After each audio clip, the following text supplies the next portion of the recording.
The Project Gutenberg e-book of the Madman, His Parables and Poems by Kahlil Gibran.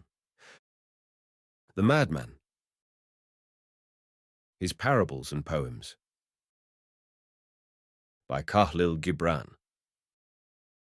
You ask me how I became a madman. It happened thus.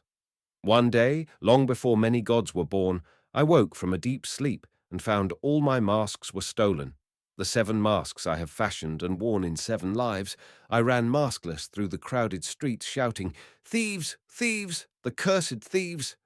Men and women laughed at me, and some ran to their houses in fear of me. And when I reached the marketplace, a youth standing on a housetop cried, "He is a madman." I looked up to behold him. The sun kissed my own naked face for the first time. For the first time, the sun kissed my own naked face, and my soul was inflamed with love for the sun, and I wanted my masks no more. And as if in a trance, I cried, "Blessed, blessed are the thieves who stole my masks." Thus I became a madman.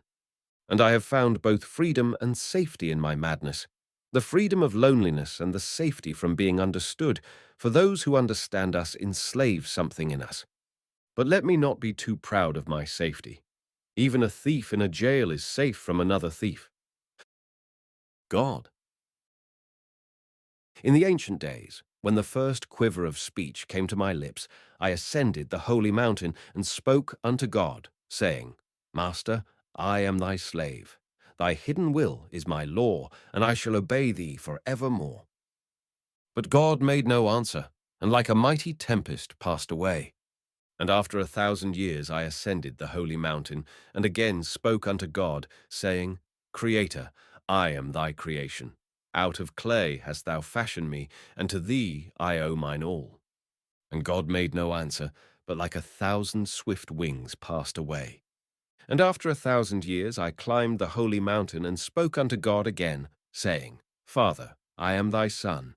In pity and love thou hast given me birth, and through love and worship I shall inherit thy kingdom."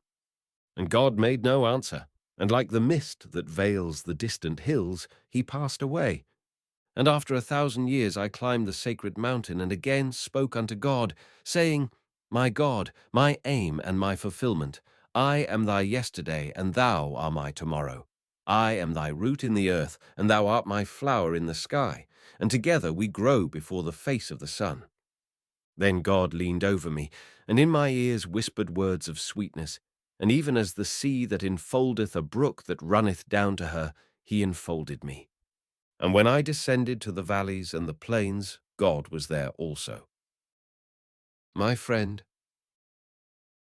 I am not what I seem. Seeming is but a garment I wear, a care-woven garment that protects me from thy questionings and thee from my negligence. The I in me, my friend, dwells in the house of silence, and therein it shall remain for evermore, unperceived, unapproachable. I would not have thee believe in what I say, nor trust in what I do, for my words are naught but thy own thoughts in sound, and my deeds thy own hopes in action. When thou sayest, "The wind bloweth eastward," I say, "Aye, it doth blow eastward." For I would not have thee know that my mind doth not dwell upon the wind, but upon the sea. Thou canst not understand my seafaring thoughts, nor would I have thee understand. I would be at sea, alone. When it is day with thee, my friend, it is night with me. Yet even then I speak of the noontide that dances upon the hills, and of the purple shadow that steals its way across the valley. For thou canst not hear the songs of my darkness, nor see my wings beating against the stars. And I fain would not have thee hear or see. I would be with night alone. When thou ascendest to thy heaven, I descend to my hell. Even then thou callest to me across the unbridgeable gulf, my companion, my comrade, and I call back to thee, my comrade, my companion, for I would not have thee see my hell. The flame would burn thy eyesight, and the smoke would crowd thy nostrils. And I love my hell too well to have thee visit it. I would be in hell alone. Thou lovest truth and beauty and righteousness, and I for thy sake say it is well and seemly to love these things. But in my heart I laughed at thy love, yet I would not have thee see my laughter. I would laugh alone. My friend, thou art good and cautious and wise. Nay, thou art perfect. And I, too, speak with thee wisely and cautiously. And yet I am mad, but I mask my madness. I would be mad alone. My friend, thou art not my friend, but how shall I make thee understand? My path is not thy path, yet together we walk hand in hand. The Scarecrow. Once I said to a scarecrow, "You must be tired of standing in this lonely field." And he said, "The joy of scaring is a deep and lasting one, and I never tire of it." Said I, after a minute of thought, "It is true, for I too have known that joy." Said he, "Only those who are stuffed with straw can know it." Then I left him, not knowing whether he had complimented or belittled me. A year passed, during which the scarecrow turned philosopher. And when I passed by him again, I saw two crows building a nest under his hat. The Sleepwalkers. In the town where I was born lived a woman and her daughter, who walked in their sleep. One night, while silence enfolded the world, the woman and her daughter, walking yet asleep, met in their mist-veiled garden. And the mother spoke, and she said, at last, my enemy, you by whom my youth was destroyed, who have built up your life upon the ruins of mine, would I could kill you." And the daughter spoke, and she said, "O hateful woman, selfish and old, who stand between my freer self and me, who would have my life an echo of your own faded life? Would you were dead." At that moment a cock crew, and both women awoke. The mother said gently, "Is that you, darling?" And the daughter answered gently, "Yes, dear." The Wise Dog. One day there passed by a company of cats a wise dog, and as he came near and saw that they were very intent and heeded him not, he stopped. Then there arose in the midst of the company a large grave cat, and looked upon them and said, "Brethren, pray ye, and when ye have prayed again, and yet again, nothing doubting, verily, then it shall rain mice." And when the dog heard this, he laughed in his heart, and turned from them, saying, "O blind and foolish cats, has it not been written, and have I not known, and my fathers before me, that that which reigneth for prayer and faith and supplication is not mice but bones?"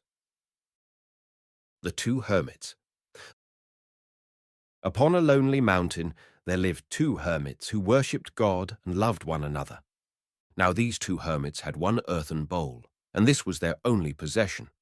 One day an evil spirit entered into the heart of the older hermit, and he came to the younger and said, "It is long that we have lived together. The time has come for us to part. Let us divide our possessions." Then the younger hermit was saddened, and he said, "It grieves me, brother, that thou shouldst leave me. But if thou must needs go, so be it." And he brought the earthen bowl and gave it to him, saying, "We cannot divide it, brother. Let it be thine." Then the older hermit said, "Charity I will not accept. I will take nothing but mine own. It must be divided." And the younger one said, "If the bowl be broken, of what use would it be to thee or to me? If it be thy pleasure, let us rather cast a lot." But the older hermit said again, "I will have but justice and mine own, and I will not trust justice and mine own to vain chance. The bowl must be divided." Then the younger hermit could reason no further, and he said, "If it be indeed thy will, and if even so thou wouldst have it, let us now break the bowl." But the face of the older hermit grew exceedingly dark, and he cried, "O thou cursed coward, thou wouldst not fight." On giving and taking. Once there lived a man who had a valley full of needles. And one day the mother of Jesus came to him and said, "Friend, my son's garment is torn, and I must needs mend it before he goeth to the temple. Wouldst thou not give me a needle?" And he gave her not a needle, but he gave her a learned discourse on giving and taking, to carry to her son before he should go to the temple. The Seven Selves. In the stillest hour of the night, as I lay half asleep, my seven selves sat together, and thus conversed in whisper. First self. Here, in this madman, I have dwelt all these years, with naught to do but renew his pain by day and recreate his sorrow by night. I can bear my fate no longer, and now I rebel. Second self. Yours is a better lot than mine, brother, for it is given to me to be this madman's joyous self. I laugh his laughter and sing his happy hours, and with thrice-winged feet I dance his brighter thoughts. It is I that would rebel against my weary existence. Third self. And what of me, the love-ridden self, the flaming brand of wild passion and fantastic desires? It is I, the love-sick self, who would rebel against this madman. Fourth self.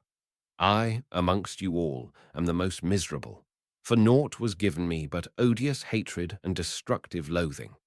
It is I, the tempest-like self, the one born in the black caves of hell, who would protest against serving this madman.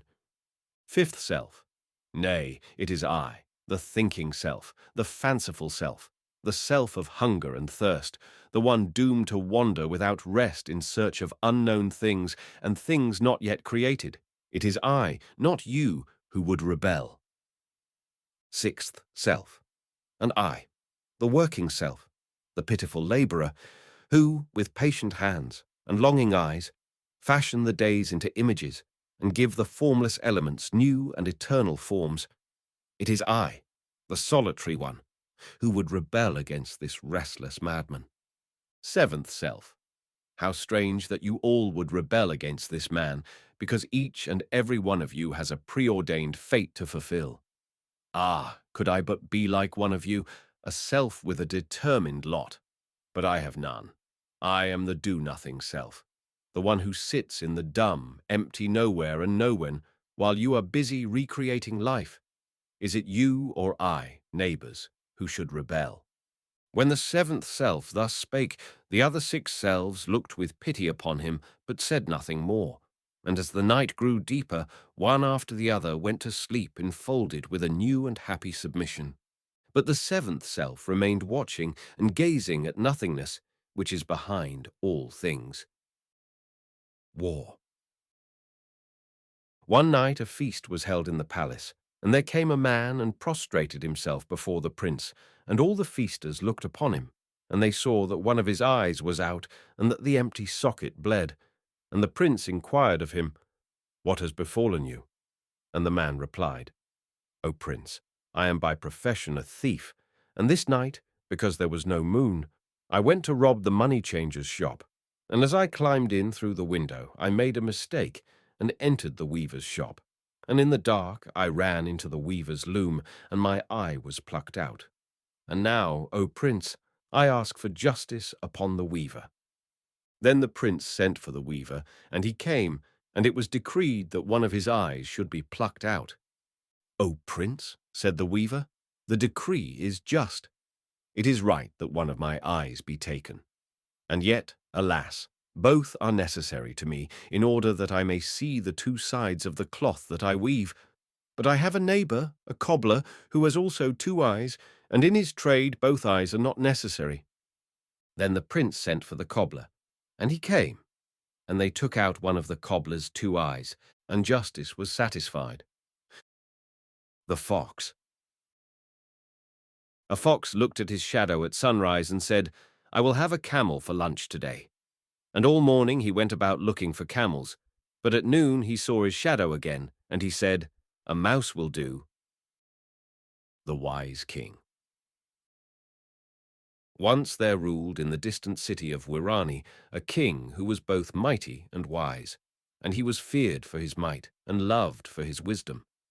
Now, in the heart of that city was a well, whose water was cool and crystalline, from which all the inhabitants drank, even the king and his courtiers, for there was no other well. One night when all were asleep, a witch entered the city and poured 7 drops of strange liquid into the well, and said, "From this hour he who drinks this water shall become mad." Next morning all the inhabitants, save the king and his lord chamberlain, drank from the well and became mad, even as the witch had foretold.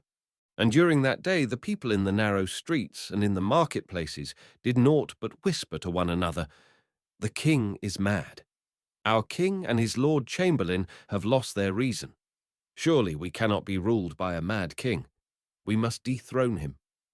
That evening the king ordered a golden goblet to be filled from the well, and when it was brought to him he drank deeply and gave it to his lord chamberlain to drink. And there was great rejoicing in that distant city of Wirani, because its king and its lord chamberlain had regained their reason. Ambition. 3 men met at a tavern table. One was a weaver, another a carpenter, and the third a ploughman.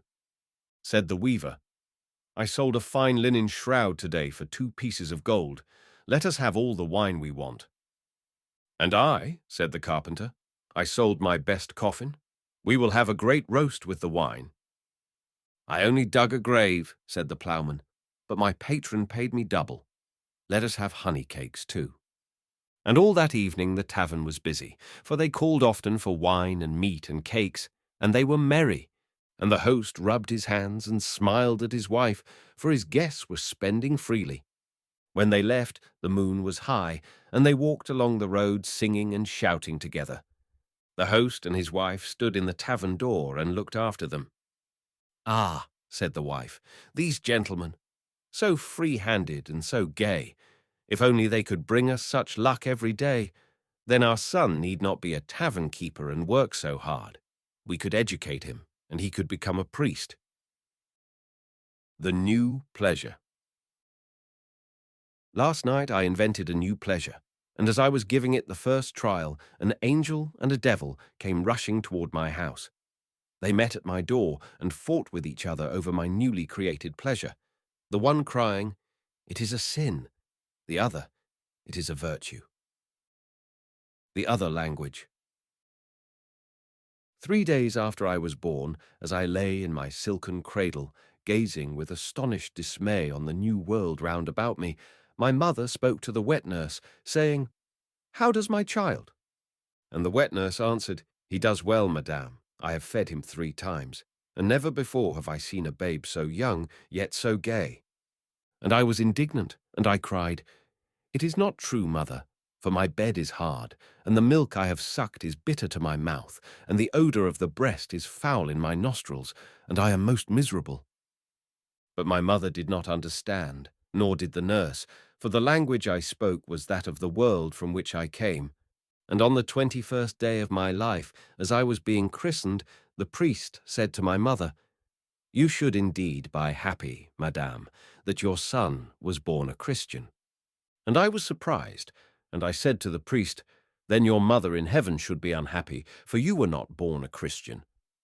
But the priest too did not understand my language. And after 7 moons, one day a soothsayer looked at me, and he said to my mother, "Your son will be a statesman and a great leader of men."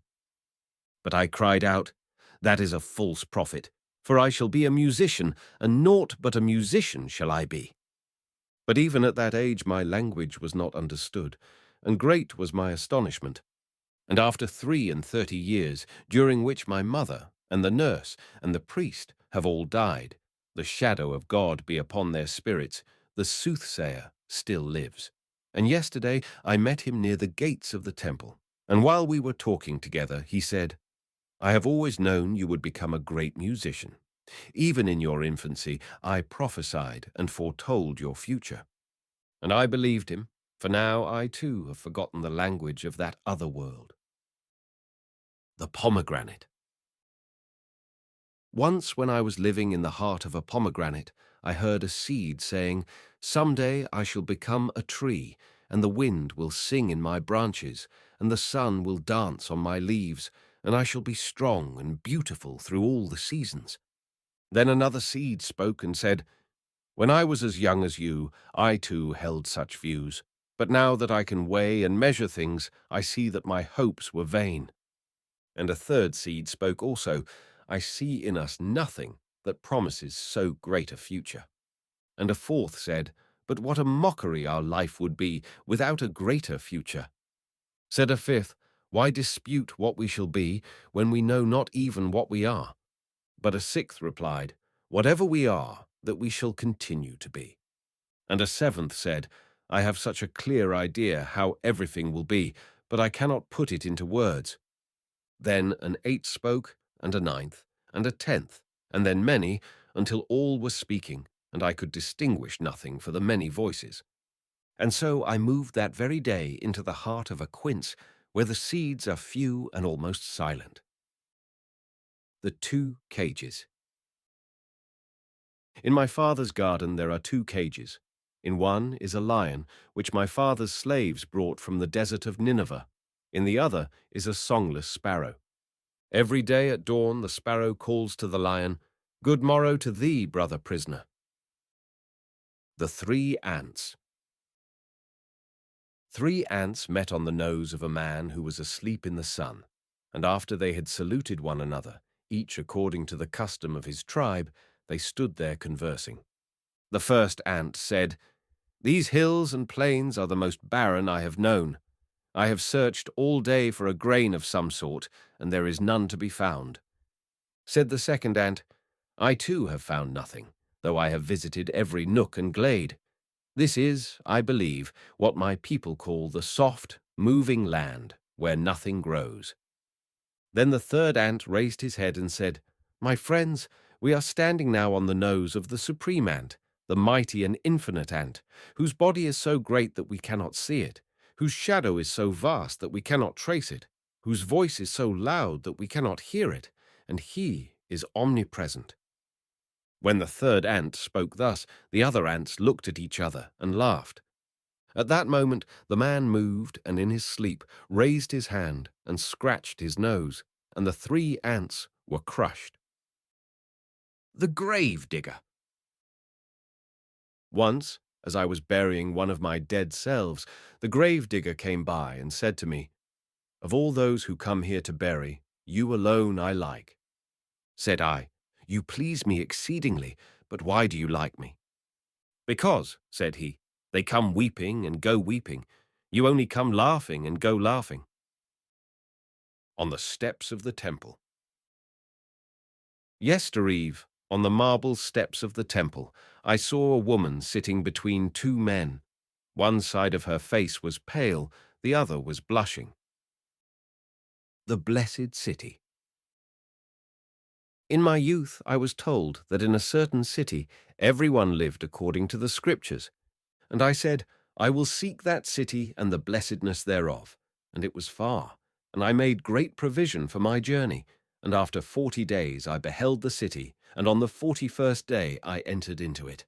And lo, the whole company of the inhabitants had each but a single eye and but one hand, and I was astonished and said to myself, "Shall they of this so holy city have but one eye and one hand?"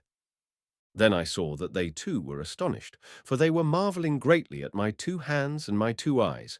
And as they were speaking together, I inquired of them, saying, "Is this indeed the blessed city, where each man lives according to the Scriptures?"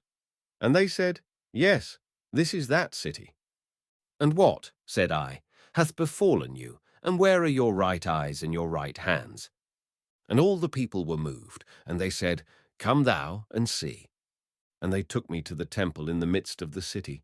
And in the temple I saw a heap of hands and eyes, all withered. Then said I, "Alas, what conqueror hath committed this cruelty upon you?" And there went a murmur amongst them, and one of their elders stood forth and said, "This doing is of ourselves. God hath made us conquerors over the evil that was in us." And he led me to a high altar, and all the people followed. And he showed me above the altar an inscription graven, and I read, "If thy right eye offend thee, pluck it out and cast it from thee. For it is profitable for thee that one of thy members should perish, and not that the whole body should be cast into hell. And if thy right hand offend thee, cut it off and cast it from thee. For it is profitable for thee that one of thy members should perish, and not that thy whole body should be cast into hell." Then I understood, and I turned about to all the people and cried, "Hath no man or woman among you 2 eyes or 2 hands?" And they answered me, saying, "No, not one. There is none whole, save such as are yet too young to read the Scripture and to understand its commandment." And when we had come out of the temple, I straightway left that blessed city, for I was not too young, and I could read the scripture. The good God and the evil God. The good God and the evil God met on the mountain top. The good God said, "Good day to you, brother." The evil God did not answer. And the good God said, "You are in a bad humor today." "Yes," said the evil God, "for of late I have been often mistaken for you, called by your name, and treated as if I were you, and it ill pleases me." And the good God said, "But I too have been mistaken for you and called by your name." The evil God walked away, cursing the stupidity of man. Defeat. Defeat, my solitude and my aloofness.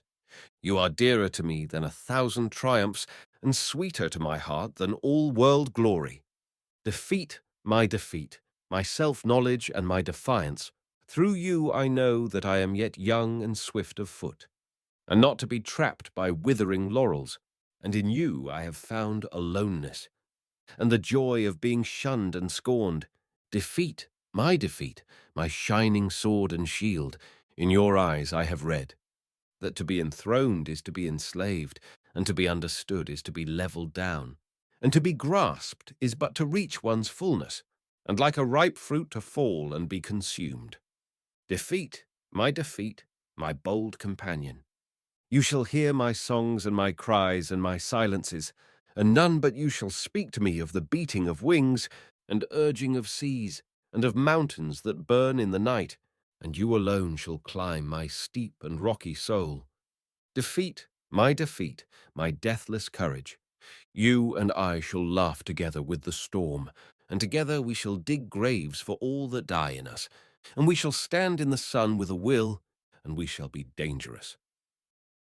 Night and the Madman. I am like thee, O night, dark and naked. I walk on the flaming path which is above my daydreams, and whenever my foot touches earth, a giant oak tree comes forth.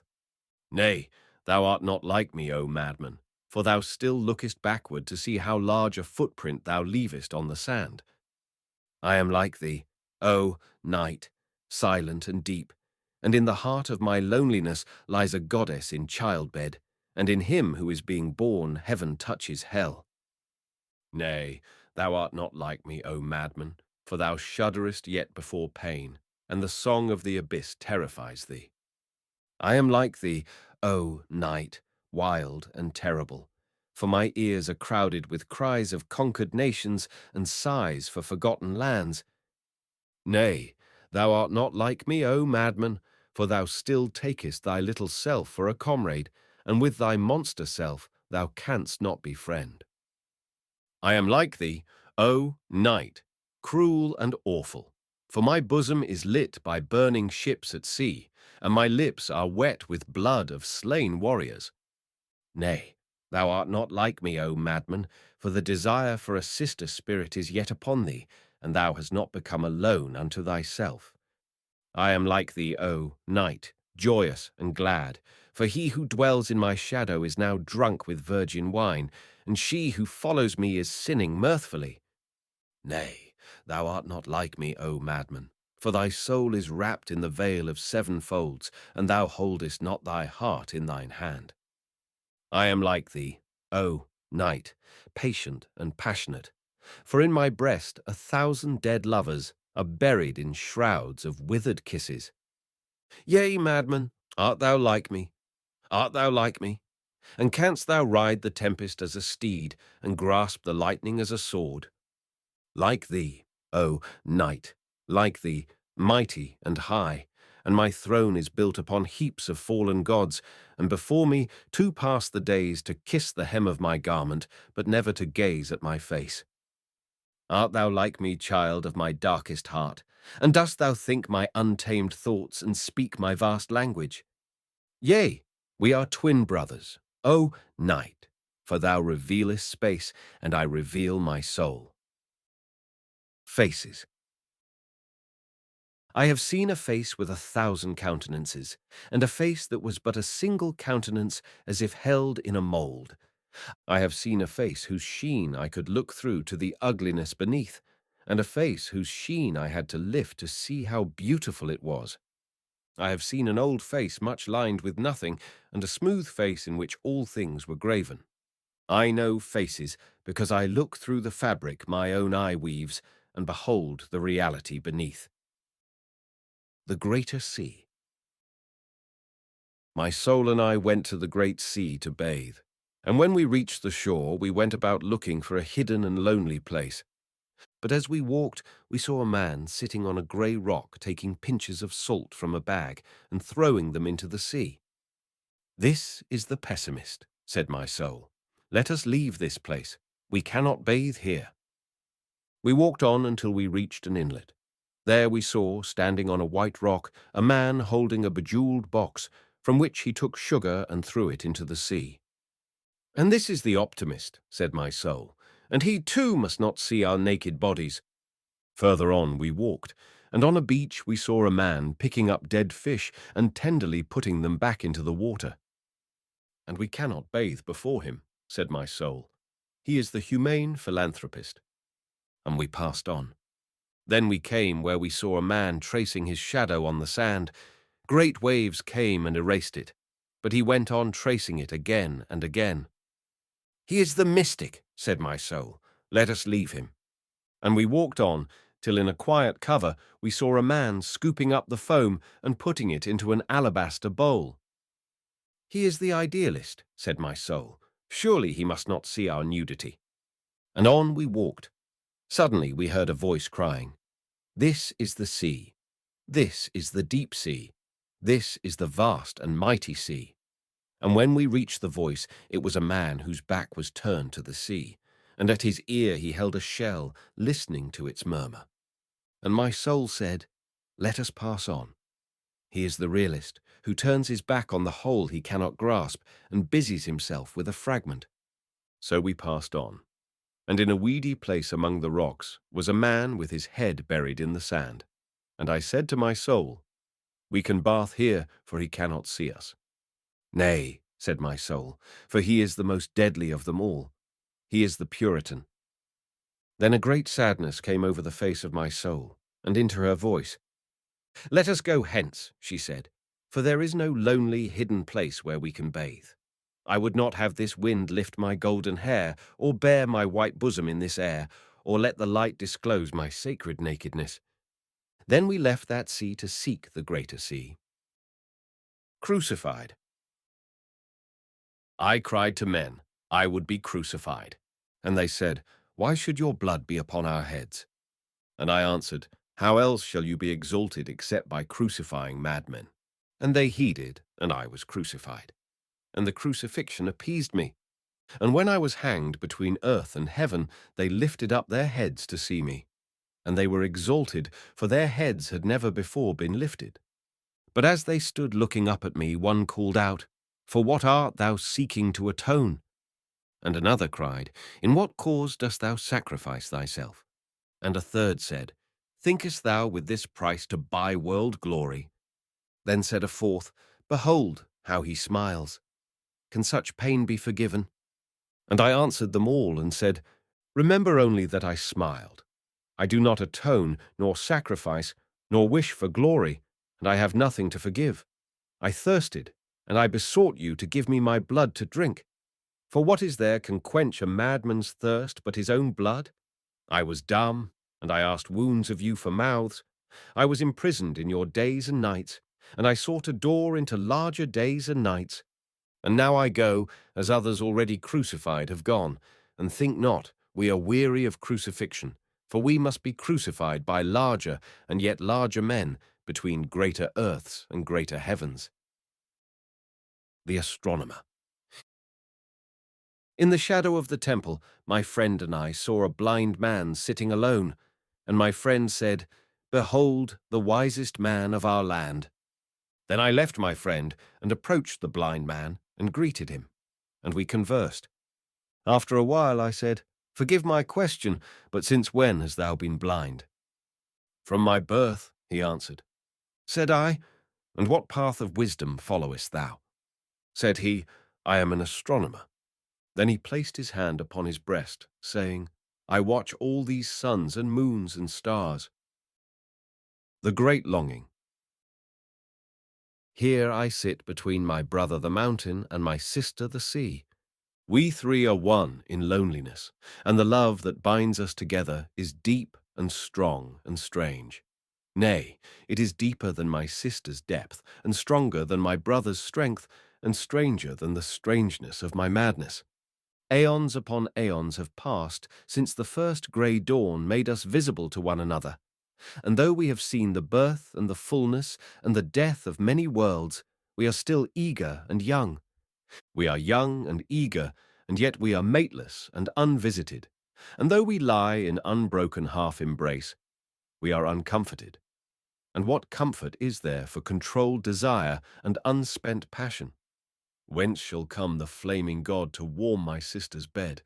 And what she torrent shall quench my brother's fire? And who is the woman that shall command my heart? In the stillness of the night, my sister murmurs in her sleep the fire god's unknown name, and my brother calls afar upon the cool and distant goddess. But upon whom I call in my sleep I know not. Here I sit between my brother the mountain and my sister the sea. We three are one in loneliness, and the love that binds us together is deep and strong and strange. Said a blade of grass. Said a blade of grass to an autumn leaf, "You make such a noise falling. You scatter all my winter dreams." Said the leaf indignant, "Low-born and low-dwelling, songless, peevish thing, you live not in the upper air, and you cannot tell the sound of singing." Then the autumn leaf lay down upon the earth and slept. And when spring came she waked again, and she was a blade of grass. And when it was autumn and her winter sleep was upon her, and above her through all the air the leaves were falling, she muttered to herself, "Oh, these autumn leaves! They make such noise. They scatter all my winter dreams." The eye. Said the eye one day, "I see beyond these valleys a mountain veiled with blue mist. Is it not beautiful?" The ear listened, and after listening intently a while, said, "But where is any mountain? I do not hear it." Then the hand spoke and said, "I am trying in vain to feel it or touch it, and I can find no mountain." And the nose said, "There is no mountain. I cannot smell it." Then the eye turned the other way, and they all began to talk together about the eye's strange delusion. And they said, "Something must be the matter with the eye." The two learned men. Once there lived in the ancient city of Afkar two learned men who hated and belittled each other's learning. For one of them denied the existence of the gods, and the other was a believer. One day the two met in the marketplace, and amidst their followers they began to dispute and to argue about the existence or the non-existence of the gods. And after hours of contention, they parted. That evening the unbeliever went to the temple and prostrated himself before the altar and prayed the gods to forgive his wayward past. And the same hour the other learned man, he who had upheld the gods, burned his sacred books, for he had become an unbeliever. When my sorrow was born. When my sorrow was born, I nursed it with care, and watched over it with loving tenderness. And my sorrow grew like all living things, strong and beautiful, and full of wondrous delights. And we loved one another, my sorrow and I, and we loved the world about us, for sorrow had a kindly heart, and mine was kindly with sorrow. And when we conversed, my sorrow and I, our days were winged, and our nights were girdled with dreams. For sorrow had an eloquent tongue, and mine was eloquent with sorrow. And when we sang together, my sorrow and I, our neighbors sat at their windows and listened, for our songs were deep as the sea, and our melodies were full of strange memories. And when we walked together, my sorrow and I, people gazed at us with gentle eyes and whispered in words of exceeding sweetness. And there were those who looked with envy upon us, for sorrow was a noble thing, and I was proud with sorrow. But my sorrow died, like all living things, and alone I am left to muse and ponder. And now, when I speak, my words fall heavily upon my ears. And when I sing my songs, my neighbors come not to listen. And when I walk the streets, no one looks at me. Only in my sleep I hear voices saying in pity, "See, there lies the man whose sorrow is dead." And when my joy was born. And when my joy was born, I held it in my arms and stood on the housetop, shouting, "Come ye, my neighbors, come and see, for joy this day is born unto me. Come and behold this gladsome thing that laugheth in the sun." But none of my neighbors came to look upon my joy, and great was my astonishment. And every day for 7 moons I proclaimed my joy from the housetop, and yet no one heeded me. And my joy and I were alone, unsought and unvisited. Then my joy grew pale and weary, because no other heart but mine held its loveliness, and no other lips kissed its lips. Then my joy died of isolation, and now I only remember my dead joy in remembering my dead sorrow. But memory is an autumn leaf that murmurs a while in the wind, and then is heard no more. The perfect world. God of lost souls, thou who are lost amongst the gods, hear me. Gentle destiny that watchest over us, mad, wandering spirits, hear me. I dwell in the midst of a perfect race, I, the most imperfect. I, a human chaos, a nebula of confused elements. I move amongst finished worlds, peoples of complete laws and pure order, whose thoughts are assorted, whose dreams are arranged, and whose visions are enrolled and registered. Their virtues, O God, are measured, their sins are weighed, and even the countless things that pass in the dim twilight of neither sin nor virtue are recorded and catalogued. Here, days and night are divided into seasons of conduct and governed by rules of blameless accuracy. To eat, to drink, to sleep, to cover one's nudity, and then to be weary in due time. To work, to play, to sing, to dance, and then to lie still when the clock strikes the hour. To think thus, to feel thus much, and then to cease thinking and feeling when a certain star rises above yonder horizon. To rob a neighbor with a smile, to bestow gifts with a gracious wave of the hand, to praise prudently, to blame cautiously, to destroy a sound with a word, to burn a body with a breath, and then to wash the hands when the day's work is done. To love according to an established order, to entertain one's best self in a preconceived manner, to worship the gods becomingly, to intrigue the devils artfully, and then to forget all as though memory were dead.